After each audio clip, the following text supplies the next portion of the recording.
I'm very drawn to these teachings, and intuitively they make sense, and in terms of my thinking, they make sense.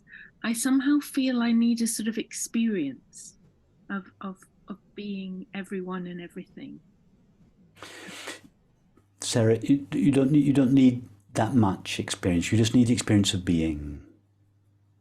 You don't need the experience of being. You don't need to add to it. Just don't. The only reason we think that we're not everyone and everything is because we have personalized and limited being. All we have to do is cease personalizing being. We don't then have to add, oh, I want to feel that I am everyone and everything.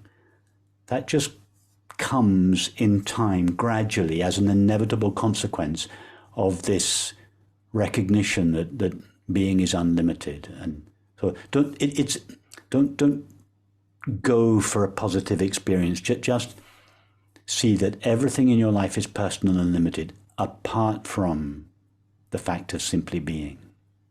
And stay there, and gradually its qualities reveal themselves to us, and we just begin to feel more connection with others, even if we don't rationalize it to ourselves, even if we don't say to ourselves, I share my being with everyone and everything. We just find ourselves more open, more compassionate, more kind, more connected.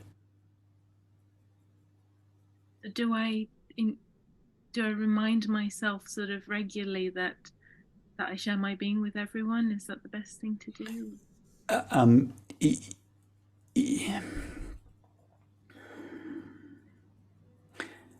I would, you don't even, it's good to do that, Sarah, yes. It's good to do that, but we cannot impose that idea on us. We have to feel that. How do we feel that? By depersonalizing being. The only reason we don't, you see, feeling that we share our being with everyone and everything is the natural state. It's not something we need to practice. It's the natural condition of being. So don't worry. All we need to do is remove the limitations that we thought has superimposed on being. That's all you need to do. Now, and even that, Sarah, is not quite right. All you need to do is go to your being, because if you go to your being, you'll see that it doesn't share the limitations that thought imagines it does. So you don't even need to remove those limitations. You don't need to remove my face from your screen to see that your screen is inherently without division. You just run your finger across the screen. There are no divisions there. You don't have to remove my face, or you don't have to remove your beliefs and feelings. You just go to the experience of being.